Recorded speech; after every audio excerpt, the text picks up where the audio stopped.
हाँ दोस्तों, एक बार फिर मैं सुनील शुक्ला आपके सामने। आज मैं बात करूँगा एक हाईटेक साधु के बारे में। यही कोई 3 दशक से पहले की बात है कि एक दिन मुझे पता चला कि उड़ीसा से एक साधु आए हुए हैं जो बहुत पहुँचे हुए पंडित भी हैं।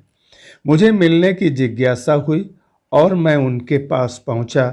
देखा कि एक छोटे कद लंबे बाल वाले सांवले से व्यक्ति सादे सफ़ेद वस्त्रों में आए हुए हैं, लोगों से बात कर रहे हैं। वो बातचीत में मुझे सौम्य लगे।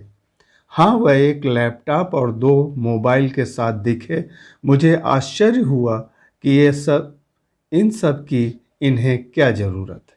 थोड़ी देर बाद मेरी तरफ वो मुखातिब हुए और कहा कि आप अपनी समस्या बताइए। मैंने कहा, मैं आपसे बात करूंगा। करीब 2 घंटे के बाद उन्हें वक्त मिला। मेरे भी प्रश्न थे जो एक नवयुवक के होते हैं। सही उत्तर मिले और मैं संतुष्ट था। अब मेरी उत्सुकता बढ़ गई थी कि जब कोई साधु लैपटॉप और 2 मोबाइल के साथ बैठा हो, साथ में बीटेक और एमबीए हो, फर्राटे की इंग्लिश बोल रहा हो। अब हमारी बातचीत का सिलसिला इंग्लिश और हिंदी में हो रहा था। जैसे जैसे बात बढ़ती गई, मैं उत्सुक होता गया। मैंने पूछ ही लिया कि पंडित जी, आप कहाँ से हैं और यहाँ कैसे आए? उन्होंने जवाब दिया कि मैं अपने बच्चों की फीस भरने लखनऊ जा रहा हूँ और फिर दिल्ली होते हुए उड़ीसा चला जाऊँगा। अब मेरा सवाल था, पंडित जी, बच्चे? साधु का जवाब था, मैं तो ठहरा साधु, ये अनाथ बच्चे मेरे गोद लिए हुए हैं। कई बच्चे बीटेक कर रहे हैं और एमबीबीएस भी कर रहे हैं, और ऐसे में बच्चों की 50 की तादाद में है। वो उड़ीसा के एक छोटे से अनाथ आश्रम चलाते हैं, साथ में स्कूल भी चलाते हैं। अब मैं एक अपार श्रद्धा से भर गया था। मैंने पूछा, स्वामी जी, ये सब का खर्चा कहाँ से आता है? उनका उत्तर था, आप जैसे व्यक्तियों से जो मेरे पास आते हैं, और देश के अनेक सेठ मुझे इस कार्य में मदद कर रहे हैं। उन्होंने एक वाकया सुनाया और बताने लगे, दिल्ली के एक सेठ ने कहा कि आप उड़ीसा में एक मंदिर का निर्माण कराइए, और उन्होंने इसके लिए काफ़ी पैसा भी दिया। मैंने उनसे कहा कि आपके पास कोई मूर्ति हो तो मुझे दे दीजिए। उन्होंने मुझे एक शिवलिंग दिया और कहा, शिव जी का मंदिर बना दीजिए। स्वामी जी आगे बताते हैं कि एक दिन सेठ जी का फ़ोन आया कि मैं उड़ीसा आ रहा हूँ, और वो पहुँच गए।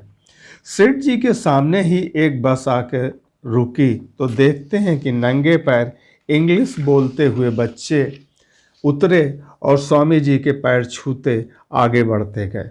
स्वामी जी सबको आशीर्वाद दे रहे थे। अब सेठ जी पूछते हैं कि मंदिर कहाँ है? स्वामी जी ने इशारा देते हुए एक पेड़ के नीचे रखे शिवलिंग की तरफ कहा, यही मंदिर है। सेठ जी ने फिर कहा, ये मंदिर है? सेठ जी के चेहरे पर तलखी के साथ सवाल भी थे। स्वामी जी का जवाब था, मैंने आपके पैसे से ये ज़मीन खरीदी और एक अनाथ बच्चों के लिए स्कूल बनाया। ये बच्चे खेती भी करते हैं, जो पैसा आता है उससे इन बच्चों की पढ़ाई, भोजन का इंतजाम होता है। यह बच्चे इस देश का भविष्य हैं। मैं इन्हें भूखा और नंगा नहीं छोड़ सकता था, और ऊपर टंगे एक बोर्ड की तरफ इशारा किया कि सेठ जी, ये मंदिर आपके नाम से स्थापित किया गया है।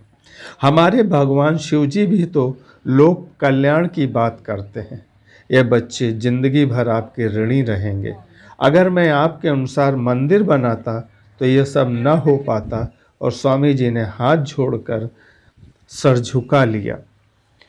अब सेठ जी की बारी थी। सेठ जी ने स्वामी जी के हाथ पकड़ लिए, और स्वामी जी, मुझे फ़ख्र है और आपने एक सही मंदिर का निर्माण किया है, और लोक कल्याण ही सबसे बड़ा धर्म है। आपने एक महान कार्य किया है, इस कार्य को आगे बढ़ाएं। तब तक बच्चे कैंटीन से वापस लौट चुके थे। अब स्वामी जी सेठ जी से आने वाली सक्षम पीढ़ी से परिचय करा रहे थे और बच्चों की चहचहाट सेठ जी को आनंदित कर रही थी। इन शब्दों के साथ मैं अपनी बात को विराम देता हूँ। इस वीडियो को लाइक करें, सब्सक्राइब करें, साथ में शेयर करें।